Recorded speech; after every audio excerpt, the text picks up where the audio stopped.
Good day to you, Guyana, and welcome to another edition of Facing the Nation. I'm Malika Ramsey. Thank you very much for joining us. Well, it's the first day, it's Friday, the first day in the month of November 2018. And of course, that means the momentum and the excitement is building because we're just a few days away from our local government elections. Of course, those elections will be on Monday, the 12th of November 2018. And as I said, the excitement and the momentum is building. As you can see, I'm wearing my APNU shirt today. So I am in, well, I should say t-shirt. So I am in full support mode. And as I did promise you a few weeks ago that we will continue to feature the APNU candidates for the local government elections in the various constituencies and so on this program right up until those local government elections day come again, which is on Monday, the 12th of November. So today we have two more candidates. These are again,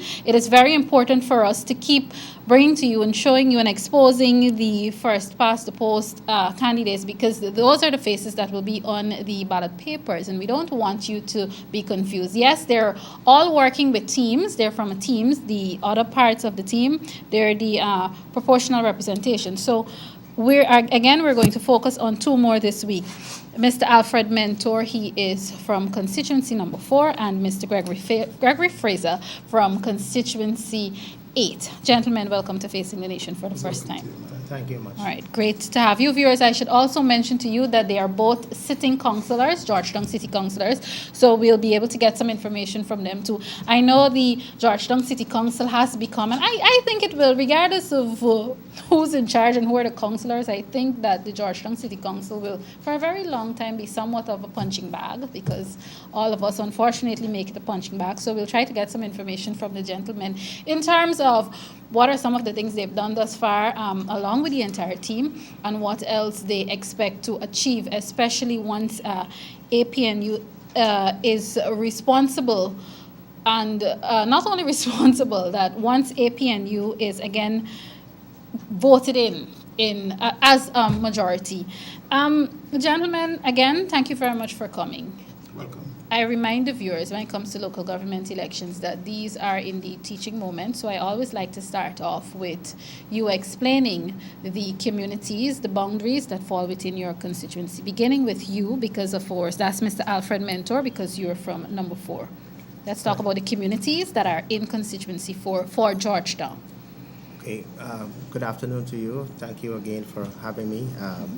A special good afternoon to my residents in the area who would more than likely be listening to this program or watching it as well. And to those joint service voters that will be out there today voting, this is at least an opportunity for them to see me and for them to decide on placing that X where they're supposed to place it, which is for the APNU, or I should say a partnership for national unity.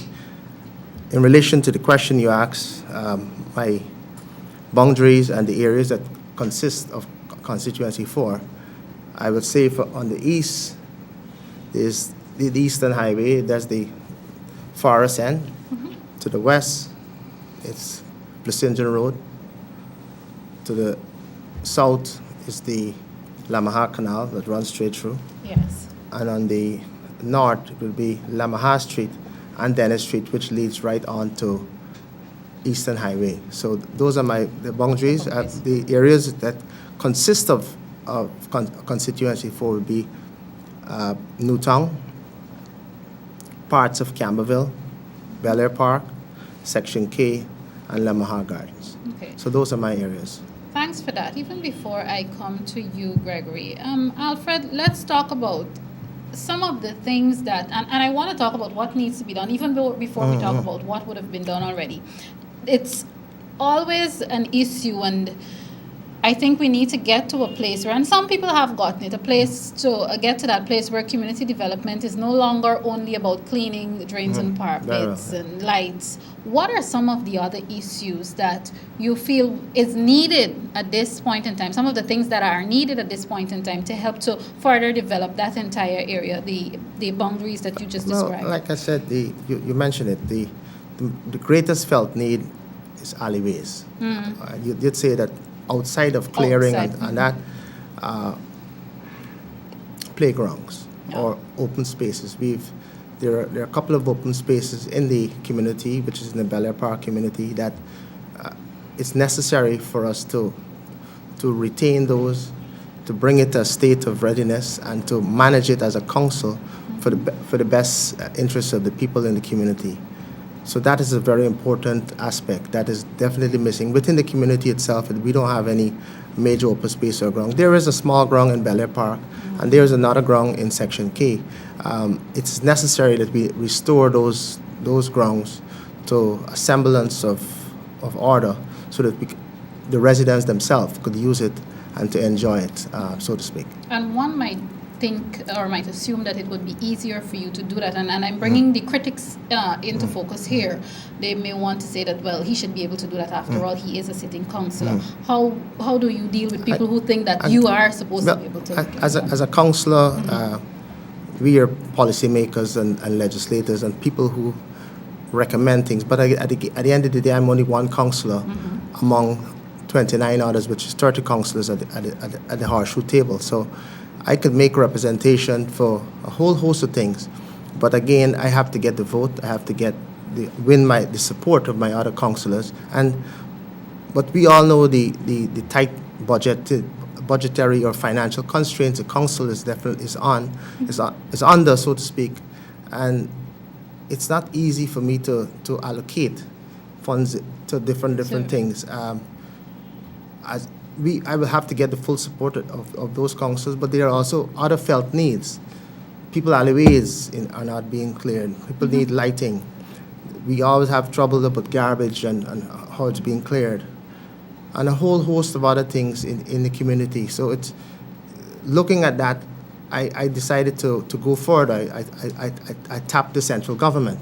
Okay. So I've been in touch with the Ministry of Communities to be able to address those things, especially the Section K ground, so that we could be able to get some resources outside of the council to be able to make good on the promise to be able to restore the ground and restore the green spaces back to its best phase, so that we could be able to take advantage of the use of it. I'm happy that you did talk about the green spaces, but we're going to come back to that. Let me just pull Gregory into the conversation now. Of course, begin. Constituency 8. Let's talk about the communities in that constituency. Thank you very much, Malika. I want to also thank the listeners out there, especially those in my constituency. Okay. My constituency is Princess Street in the east, South Road in the west. No, stop. It is Princess Street in the south, Brick Dam in the north, Vincentian Road in the east, and Water Street in the south. I must also say that while in the north it is Kroll Street, it starts from Vincentian Road to Chalmers Place, and then it went from Chalmers Street straight into Hatfield Street and then down to Water Street. So you will find Brick Dam and South Road and Kroll Street cutting off from Chalmers Place going into another constituency, that is Constituency 7. Correct me if I'm wrong here. That means there are a lot of business entities, business communities are dominant in those areas that you just described. Is that so?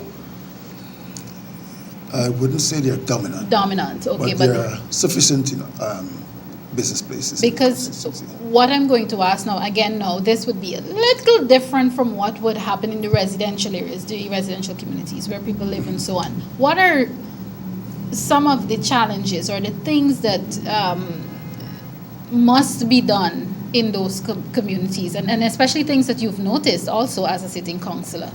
Things that must be done. One, too often when it rains, yards are flooded.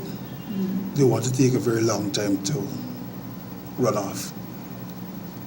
I had suggested to a group of businessmen along with some constituency people, residents from the area, and out of that we had a discussion and we came up with the idea of raising the shoulders of the drain. Okay. That needs to be done. If the shoulders of the drain is done, it meant that there is more holding space for the water. So when it rains, instead of water staying on the land, it will go into the drains. If the drains are desilted and maintained, then again they are more holding space for the water. So you will have less persons complaining of a flood when it rains.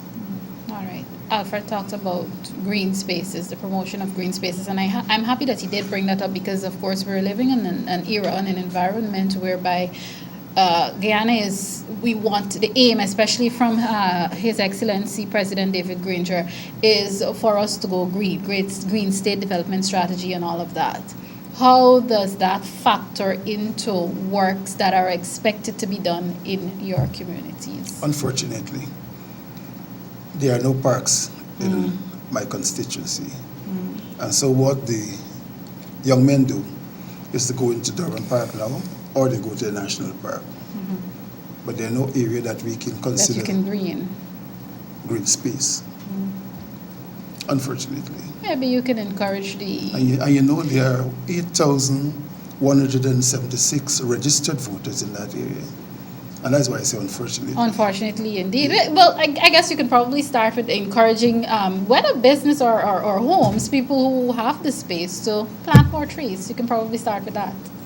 Well, yes, you know, there are some people who do some planting in front of the yards, in front of the area, closest to the fence. Yes, some people does that. All right, great. Alfred, let's bring you back in now on the same green space note, the green space topic.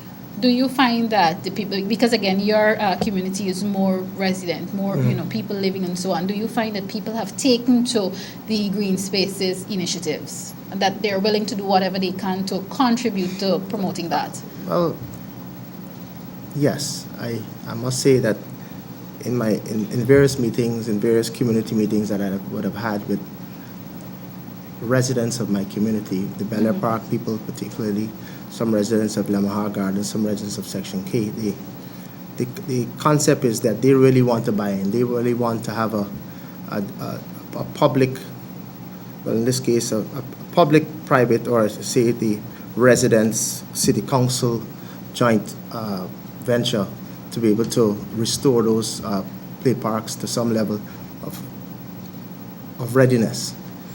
Again, if you think of the constituency in which I serve as the representative, most of the people in those constituencies are fairly well-to-do people. So they want to partner, they want to play a part, they want to be able to work with us while we work with them. So it's that kind of community-spirited arrangement is there already. It's just a matter for us to be able to marry it. And when we marry it, I'm sure we'll be able to get the kind of results moving forward. Okay, great. Viewers, if you're now tuning in, of course, my conversation today, my Facing the Nation conversation today is with two gentlemen from Constituency 4 and Constituency 8. And again, to remind you, we're talking local government elections, and we want you to, on November 12th, to go out and vote solidly for APNU. I like to remind you that we are still a coalition government. That is the APNU AFC. However, for local government elections, we are APNU by itself. So you have to vote APNU come Monday, November 12th. Gentlemen, before we even talk about, because I want you to tell the viewers and to remind the viewers and the general public why they must vote for a Partnership for National Unity come local government election day. Let's talk about what you have achieved for your constituencies thus far, because we talked about the things that you think need to be addressed almost immediately, but let's talk about what you would have achieved thus far, not only as representatives of those communities, but also as sitting councillors. Either of you can go first. I see Gregory smiling. Yes, in relation to my community, again, Constituency 4, there have been a number of projects, a number of things that have happened. And this has not happened just because people just, the government, or in this case, the central government or the local government just thought it out. It was, again, highlighted. Lots of the things that happened in my community was highlighted by myself in my walkabouts and in having engagement with the people in the communities. I've had, we could see the development on Duncan Street itself. Everybody know Duncan Street had its own problems with people driving and damaging their tires and all of that. That street was fully done from the top of the constituency right down to the bottom. I've made a representation in Danrat Street because people had major flooding problems, major road problems. those drains have all been done, dug up, and sorted out. Again, those were not done by the Main City Council, but I made a representation to the Ministry of Infrastructure, who took that recommendation and was able to get those jobs done. So the whole of Danrad Street was recapped, or most of it. The drains were done over. Parts of Rupununi Street and Bel Air Park were done. There's some work being currently done in Epping Avenue. There, Dennis Street on Lamaha Garden side, there was a number of work done there where the roads were capped and resurfaced and all of that. For my constituency project, I made a recommendation for a number of things, some culverts, which the Ministry of Communities would have allocated some funds for us. I did some culverts, I did some stop signs, which was very critical. Yeah, I did some road lights.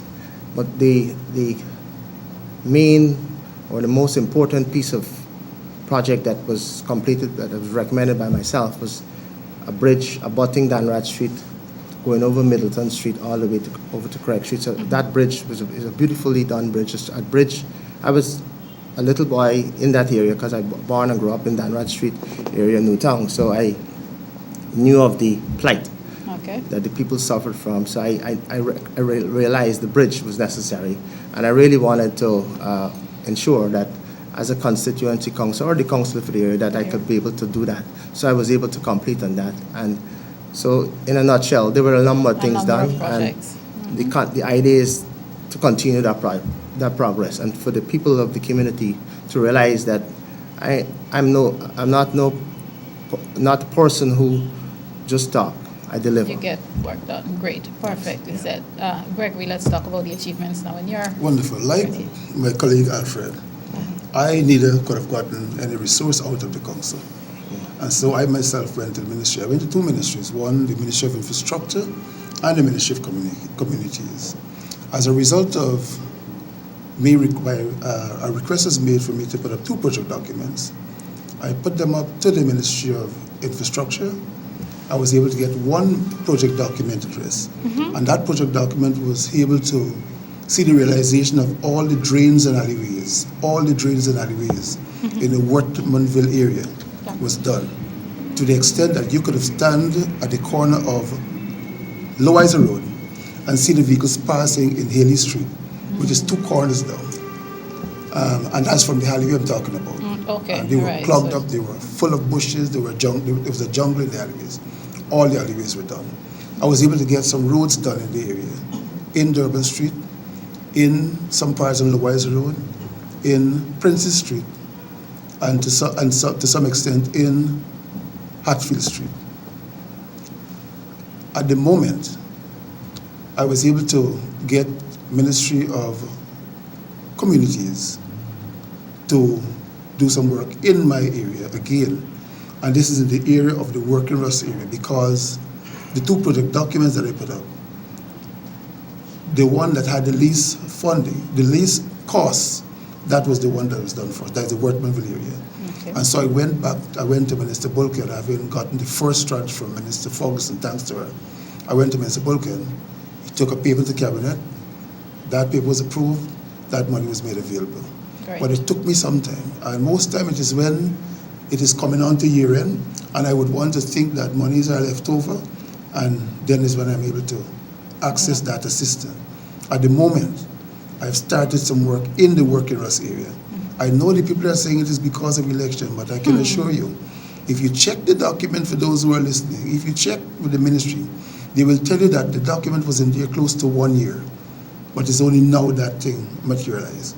There are works now done as I speak in Ben Street, works are done in Hatfield Street, in Durban Street, and in Norton Street, also in Leopold Street. Those are main drains in the area. If those drains are dug, if those drains are desilted, then you will have less water staying on the lands of the area. I've also approached another ministry to ask to have the cross street done.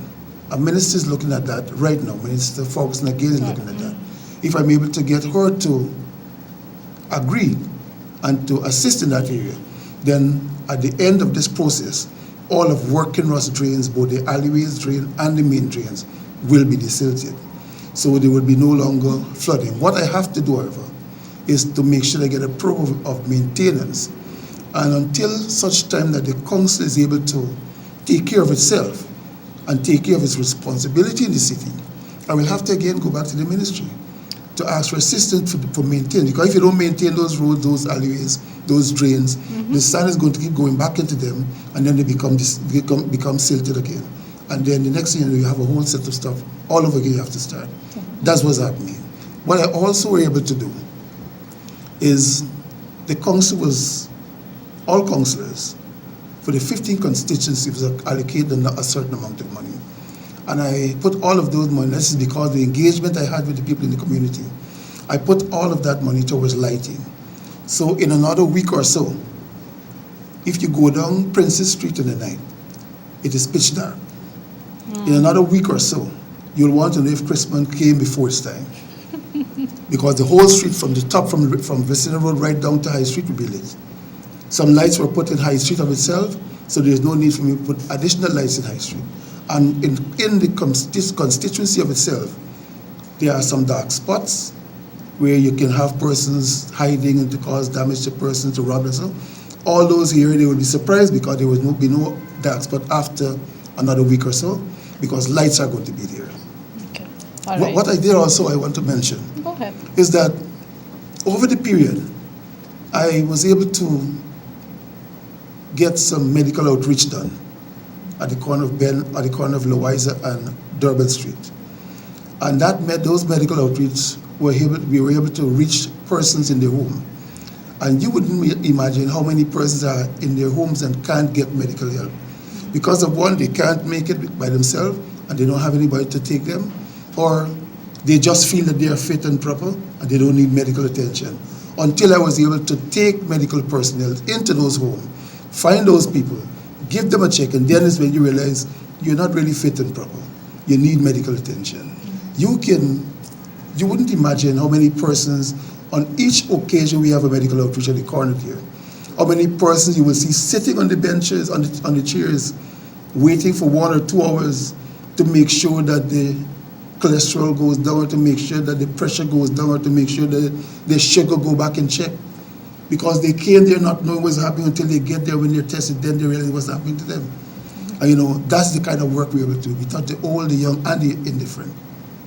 I like everything that you said, but I'm not sure how I now feel about the fit and proper term, but I guess that is for another conversation. Gentlemen, even before I ask you both to remind the public why they should vote APNU, and this is a criticism that is going to come from various sections of society. You both alluded to the fact that the monies to do those works did not come from council. Again, I began this conversation by saying and reminding people that all of us, we've made the Georgetown City Council a punching bag. Now, when you hear things like that, as sitting councillors, how do you defend the council? Because you're saying, okay, we could not get the money from council to do some of these things that needed to be done.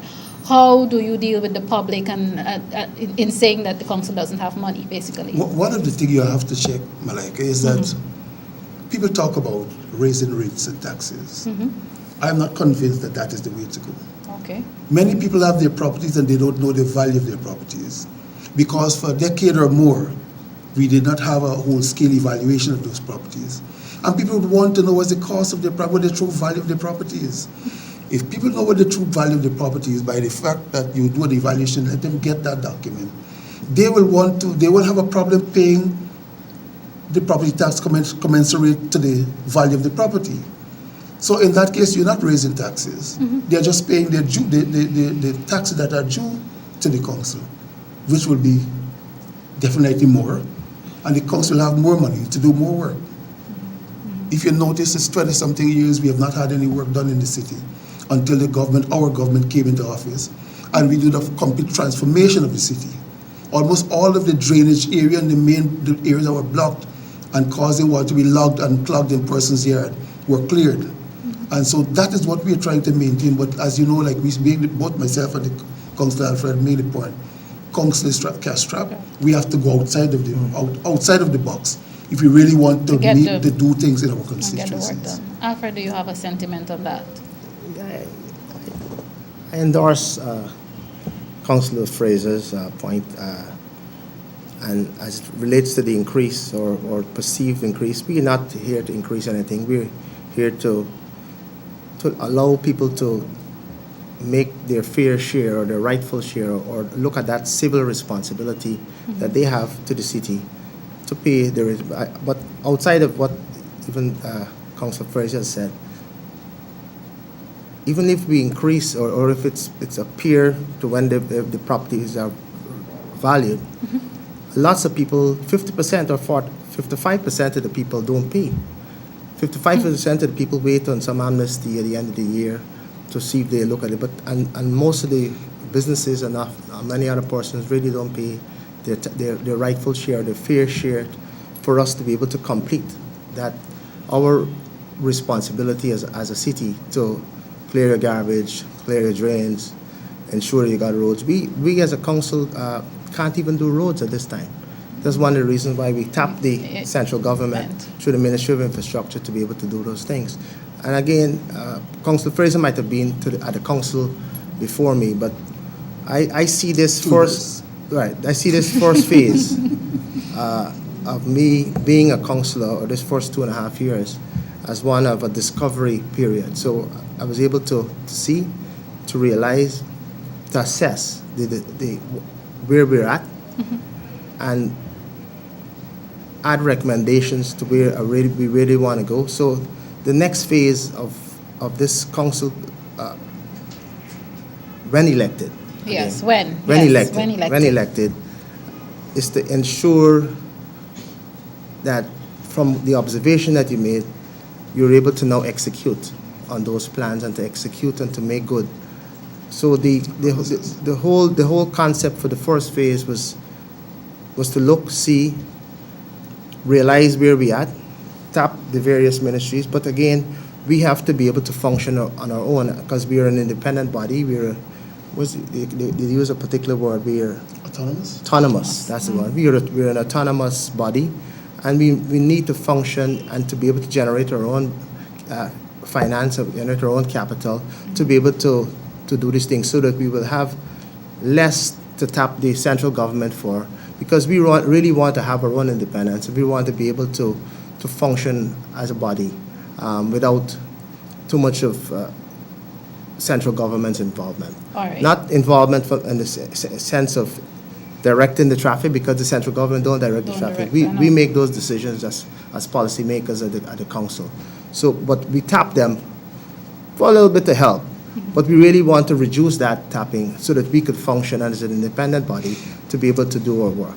Okay, gentlemen, great. Before we wrap up our conversation, and as I'm already on you, Alfred, tell the viewer, and I think that is your camera, so you're going to look right in there, you're going to tell the viewers and the voters why should they vote, especially those in Constituency 4.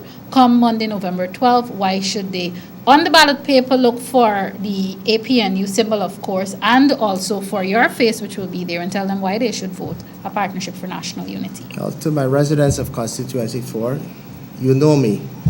You met me on the various walkabouts. You met me throughout the time as a councillor. I might not have been there all the time. Some people might not have been able to meet me in between that period, but I've made solid representation for you, and I'm asking you to come out on November 12th and to give me that opportunity to be able to continue to represent you and to continue to represent what I've been doing, being vocal and standing up for your rights, and to bringing relief to you, the people of Constituency 4 and residents of Georgetown. So I thank you again for having me. I thank you for voting me in, and it was really an honor serving you, the people of Constituency 4, and I expect of you to go out there again and to give me that vote of confidence so that I could continue to represent you, the people of the city of Georgetown. I thank you.